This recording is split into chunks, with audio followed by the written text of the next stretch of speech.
네, 안녕하세요. 신동아 고재석 기자입니다. 여의도 머니볼 두 번째 시간 시작하겠습니다. 한국갤럽 조사 기준으로요. 윤석열 대통령의 국정 수행 지지율이 7주 만에 20% 후반에서 30%대 초반으로 올랐다는 결과가 발표가 됐습니다. 이게 이제 추석 민심을 반영했다는 해석이 잇따랐는데요. 어찌됐든 현직 대통령의 지지율이 20%대까지 떨어졌다가 좀 반등한 결과라 주목할 만한 점이 많았습니다. 다만 지지율 조사는 앞으로도 아마 여러 건 계속 나올 겁니다. 여론조사 업체도 이제 워낙 많으니까요. 여기에서는 여의도 머니볼에서는 과연 그렇다면 윤석열 대통령의 지지율이 국정 수행의 어떤 동력을 확보할 만한 40%대 중후반 혹은 50%대로 갈 수 있는지 여부를 한번 따져보려고 하는데요. 좀 구조적으로 살펴보려고 합니다. 그래서 단발성 여론조사를 넘어서 한국갤럽의 8월 한 달간 이뤄졌던 여론조사니까 4건이죠. 4건을 종합해서 나타난 흐름을 중심으로 살펴보도록 하겠습니다. 그렇다면 왜 8월이냐? 9월보다는 8월에 윤 대통령의 위기가 굉장히 컸죠. 그렇기 때문에 평상시보다는 위기 때를 기준으로 조사를 살펴봐야 과연 유권자들이 어떤 또렷한 성향이라던가 또렷한 선호, 반감이 무엇인지를 알 수 있다고 판단을 했기 때문입니다. 자, 8월 한 달간의 이제 여론조사를 뜯어보면 어떤 특정한 흐름이 보입니다. 세대별로 따지면요. 20, 30대 모두 다른 세대에 비해서 무당파 비율이 상당히 높았습니다. 그리고 두 세대 공히 당파성, 그러니까 당신이 민주당을 지지하냐, 국민의힘을 지지하냐, 아니면 정의당을 지지하냐, 이런 당파성이 다른 세대에 비해서는 좀 또렷하지 않은 편이었습니다. 일단 20대의 경우를 보면요. 무당파의 비율이 가장 높았고요. 그 다음에 국민의힘의 지지율이 그 뒤를 이었습니다. 그리고 30대에서는 비교적 일관되게 더불어민주당의 지지율이 높았습니다. 무당파 비율이 상대적으로 낮게 나온 시점에서는 30대에서 민주당 지지율이 44%까지 나온 경우도 있었습니다. 다만 20대에서는 저희가 20, 30대라고 퉁치긴 하지만 명확한 차이가 나타났는데요. 무당파 비율이 낮을 때도 국민의힘의 지지율이 30%대, 그러니까 30%대 초반을 웬만하면 넘지를 못했습니다. 그러니까 같은 무당파 성향, 같은 비당파적 성향을 갖고 있다고 하더라도 20대와 30대는 좀 뚜렷한 차이를 보인다는 것이죠. 30대를 정확히 보면 정의당 지지율이 평균적으로 5%대가 계속 나왔는데요. 이 말인즉슨 민주당과 정의당의 지지율을 합친, 그러니까 우리가 굳이 따지자면 범진보 성향의 지지층이 꾸준히 40%대 중반 혹은 뭐 거의 50%대에 가깝게 유지됐다는 겁니다. 이것은 민주당과 정의당의 합계 지지율이 꾸준히 50%대 안팎을 유지하는 그 윗세대, 그러니까 40대라든가 50대 다음으로 높다는 뜻입니다. 그런데 제가 이제 지난 머니볼 1화에서도 언급을 했지만 지난 대선 당시 30대에서는 이재명 민주당 후보보다 윤석열 국민의힘 후보를 조금 더 많이 찍었습니다. 그러니까 조금 의아한 대목이죠. 30대는 평균적으로 민주당, 정의당 성향이 높은데도 불구하고 지난 대선 때 국민의힘의 윤석열 후보를 찍었다는 얘기가 되니까요. 자, 이것은 이제 두 가지 의미로 해석이 되는데요. 하나는 윤석열 대통령의 국정 운영 방향과 그를 찍어준 일군의 유권자 그룹 사이에 일정한 간극이 있다는 뜻입니다. 그리고 또 하나는 이거 연결되는 사안인데요. 한국 보수의 지지 기반이 거의 허물어졌다는 얘기가 됩니다. 그 얘기를 한번 해볼까 합니다. 자, 다른 조사를 하나 언급을 해보겠습니다.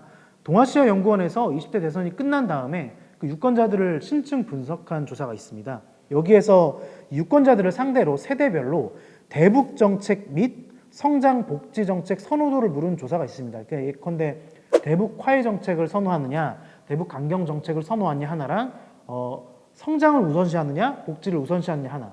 그러니까 한국 사회에서는 진보와 보수를 가장 정확히 나눌 수 있는 지표이기도 하죠. 여기에서 이른바 86세대라고 불리는 1960년대생의 61%는 대북 강경 정책보다 대북 화해 협력 정책을 선호를 했습니다. 그러니까 전체 평균보다 한 10% 정도 높았는데요. 이것은 우리가 흔히 예상할 만한 대목이죠. 대체로 이제 86세대가 민족주의적인 성향이 강하고 대북 교류 협력을 이제 좀 지향을 했으니까요. 그리고 1970년대생 같은 경우에도 1960년대생과 마찬가지로 61%가 대북 화해 협력 정책을 선호를 했습니다. 그리고 1970년대생 같은 경우에는 복지 정책을 우선한다고 보는 비율이 53%로서 전체 세대에서 가장 높았습니다. 그러니까 1970년대생은 말 그대로 가장 강력한 민주당의 지지 기반일 수밖에 없는 셈이죠. 그런데 1990년대생, 우리가 흔히 20대라고 부르는 집단은요, 대북 화해 협력 정책을 선호하는 비율이 34%에 불과해서 전 세대에서 가장 낮았습니다. 그러니까 반북 성향이 가장 강했던 것이죠. 그리고 복지를 우선하는 비율은 50%대로 상대적으로는 좀 높았습니다. 그러니까 북한에 대한 비판적인 성향은 강한데 복지에 대해서는 상대적으로 열린 집단이 현재 20대라는 겁니다.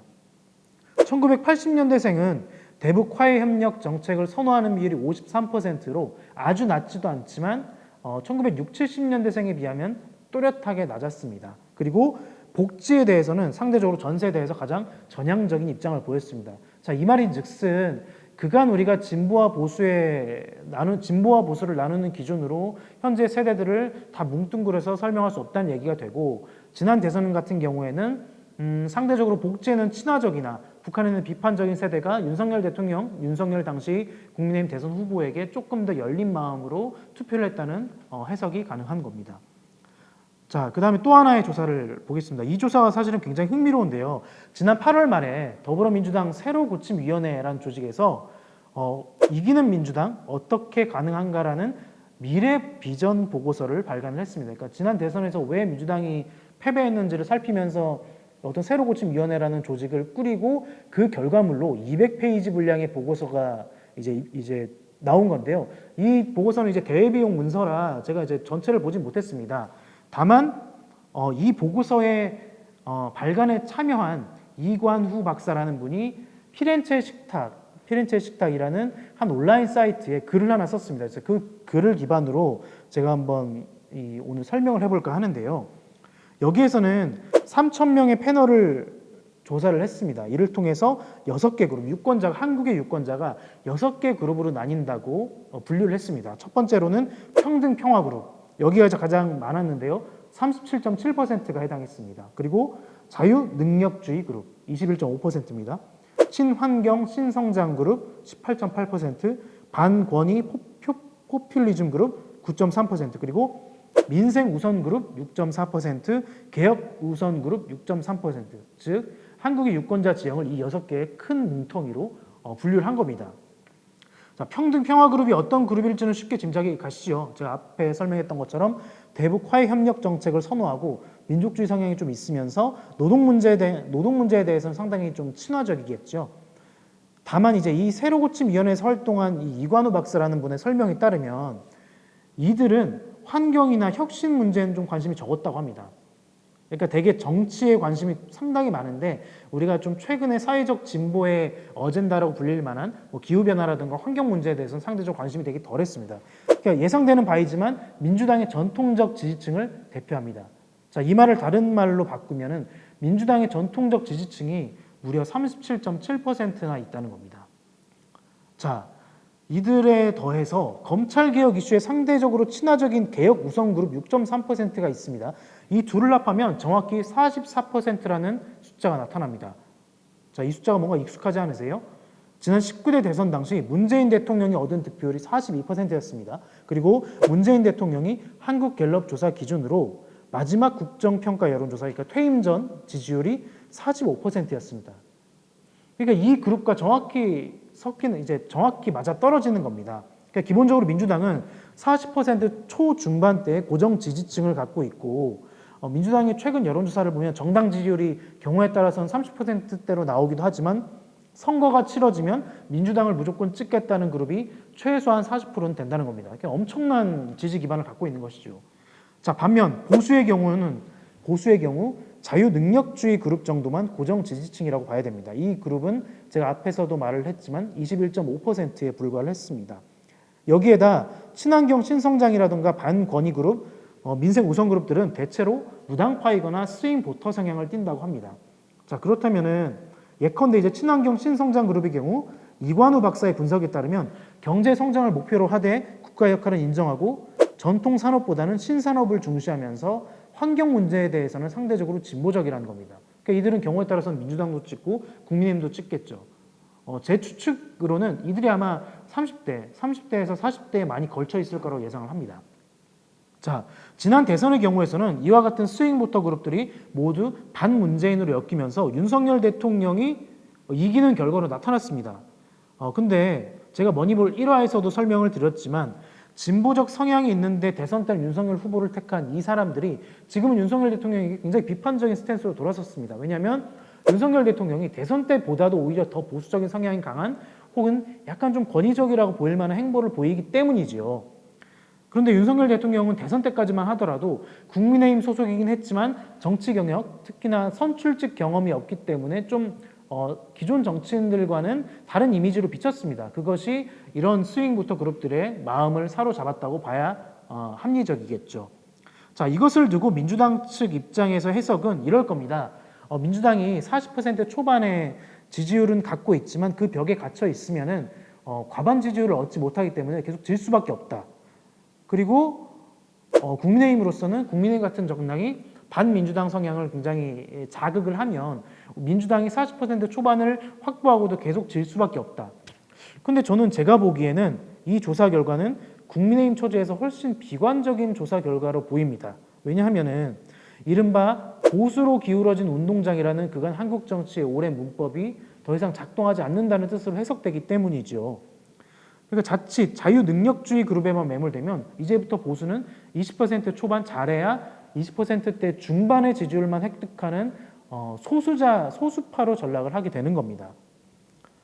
이것을 좀 해석의 영역이긴 하지만 아마도 2017년 박근혜 전 대통령 탄핵도 과거 보수로 뭉쳤던 유권자 그룹이 모두 분화함으로써 사실 나타난 결과이지 탄핵으로 인해서 보수가 분열했다고 볼 수는 없다고 저는 생각을 합니다. 자, 이건 정치만의 문제가 아니라고 저는 보는데요.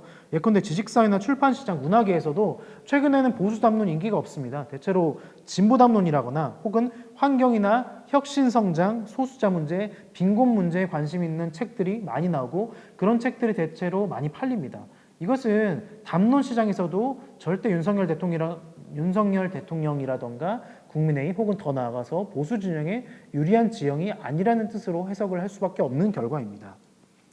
자, 물론 현재 울타리를 허물어야 선거에서 이길 수 있다. 이거는 40% 초반에 머물고 있는 민주당 입장에서도 이제 해당이 되는 얘기겠죠. 하지만 20% 초반밖에 고정 지지층이 없는 보수로서는 훨씬 더 복잡한 셈법에 직면했다고 봐야 하는 겁니다. 예컨대 반권위 포퓰리즘 그룹도 만족을 시켜야 되고요.